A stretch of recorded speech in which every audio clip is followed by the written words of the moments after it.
Now the latest development from Google that it describes as a state-of-the-art quantum computer chip. Voyager 1 has traveled farther than any human-made object in history, hurtling through the uncharted depths of interstellar space, packed with decades of cosmic data and humanity's golden record. It continues to send signals back to Earth from over 14 billion miles away. But recently, NASA's quantum chip analyzed its latest transmission and uncovered something unexpected. Hidden within the familiar patterns of data lies a cryptic message no one saw coming.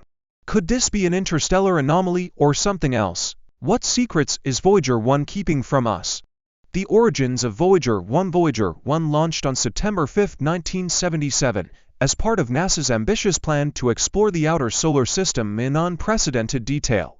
Most people also recall its twin, Voyager 2, which actually left Earth 2 weeks earlier, but was placed on a different trajectory.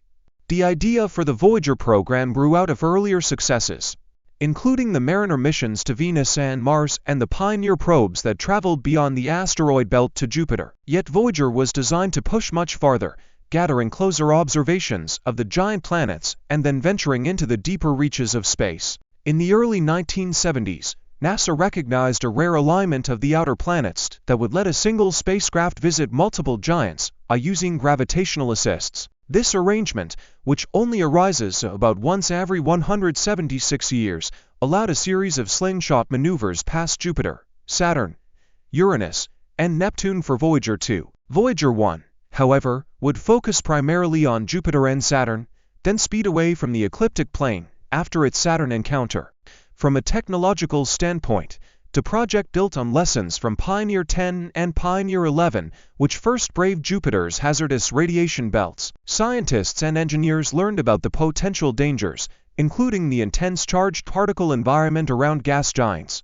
These experiences shaped Voyager 1's protective design. Assembled at the Jet Propulsion Laboratory (JPL) in Pasadena, California, the spacecraft included robust shielding, backup systems, and advanced imaging and sensing instruments. Funding and time constraints pressed the team to finalize Voyager 1's design rapidly. Each instrument had to fit strict mass, volume, and power budgets. NASA also prepared to gather as much data as possible in one dramatic pass of Jupiter, followed by another pass of Saturn. The pace was intense, but the payoff would include the best images yet of these giant worlds and their many moons. Originally, mission planners expected Voyager 1 to work for just a few years, enough to complete the Jupiter and Saturn flybys. However, as we now know, the spacecraft's longevity surprised nearly everyone, eventually enabling it to become an explorer of the farthest regions of our solar system. Designing a spacecraft for the outer solar system, Voyager 1's design was heavily shaped by the need to survive extreme radiation,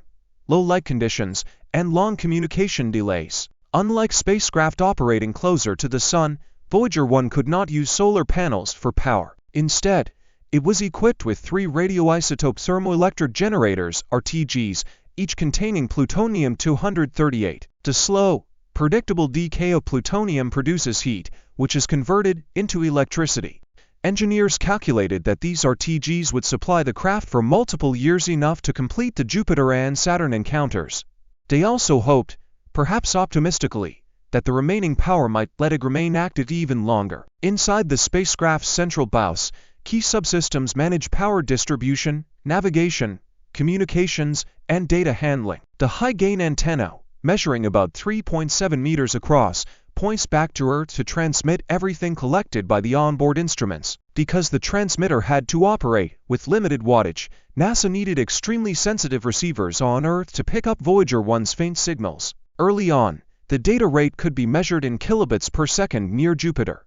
Later, as the craft moved farther away, it dropped substantially. Voyager 1 carries a suite of instruments for in-depth studies. Some of the most notable are the imaging science system to cameras, wide-angle and narrow-angle, the plasma spectrometer, cosmic ray detector, magnetometer, and a plasma wave subsystem. Each needed to be hardened, at least to an extent, against the harsh radiation of the outer solar system. For instance, Jupiter bathes its surroundings in charged particles trapped by its monstrous magnetosphere. Keeping these instruments from interfering with each other required careful placement. The magnetometer, for example, sits on a separate boom away from the spacecraft body to limit magnetic disturbances from onboard electronics.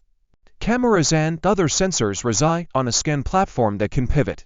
Engineers also included tape recorders to store data temporarily when real-time transmission to Earth was not possible. Memory space was modest, on the order of tens of kilobytes, so data management was extremely strategic. Radiation damage was a critical concern. The spacecraft's 1970s era integrated circuits were relatively large-scale by modern standards, which in some ways provided better resilience. Nonetheless, NASA had to shield vulnerable components, use error correction codes, and design robust fault handling software.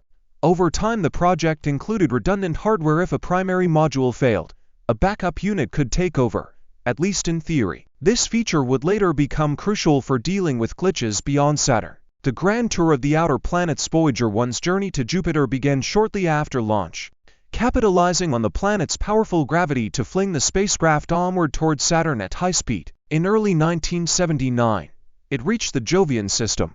For many, its close-up photos were a revelation. Jupiter's swirling cloud layers, the massive Great Red Spot, and the newly discovered volcanic activity on the Moon Io. Until then, no one had seen active volcanoes beyond Earth. Having near-real-time images of Io's eruptions and Europa's mysterious icy surface spurred scientists to rethink how dynamic these moons could be. Ganymede and Callisto also showed varied terrain, from dark scars to bright ridges. The spacecraft's instruments measured Jupiter's intense magnetic field, discovering that it stretched even farther into space than previously believed. High-energy particle radiation encountered near the planet challenged Voyager 1 systems, but the spacecraft survived, confirming that NASA's precautions were effective. This success alone would have made the mission worth it, but the main part of the mission, Saturn, was still ahead.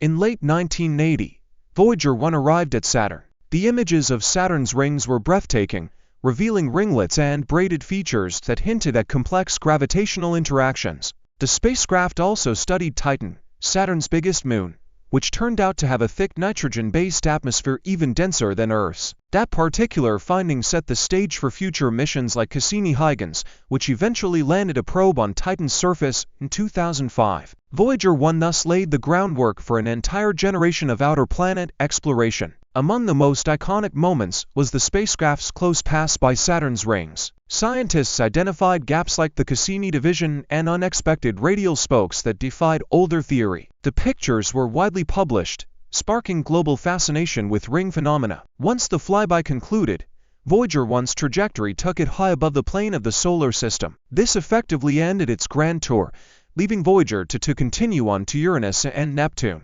NASA recognized that keeping Voyager alive for deep space observations might yield groundbreaking data on the solar system's outer boundary. So from November 1980 onward, the spacecraft was directed into an open-ended extended mission phase, occasionally dubbed the Voyager Interstellar Mission. Crossing into interstellar space after Saturn, the main tour was over, and Voyager 1 soared on a path that would eventually take it outside the heliosphere. The heliosphere is like a vast bubble inflated by the sun's solar wind, a stream of charged particles escaping the sun at high speed. Where that wind meets the interstellar medium is called the heliopause, a zone that defines the boundary between our solar bubble and true interstellar space. For years, scientists argued about how far away the heliopause might be and what crossing it would look like. By the mid-2000s, Voyager 1 measured changes in particle flux, indicating it was approaching the termination shock, where the solar wind abruptly slowed. Then, in August 2012, NASA announced that data strongly suggested the spacecraft had crossed into the interstellar medium itself. The cosmic ray detectors observed an increase in galactic cosmic rays particles from distant astrophysical sources and a drop in solar particles. Plasma wave instruments also recorded frequencies hinting at a denser plasma environment than inside the heliosphere. Though the crossing wasn't a sharp instant boundary, the differences in the data sets were compelling. Voyager 1 had gone where no human-made object had gone before. Scientists were jubilant, calling it a new phase of discovery. Although the spacecraft remained physically in our galaxy, it was the first time we studied the density, temperature, and composition of interstellar plasma up close. Occasional shock waves still emanate from the Sun and reach this region, but the environment is mostly defined by factors beyond direct solar influence. This milestone signaled a shift in how NASA viewed Voyager 1.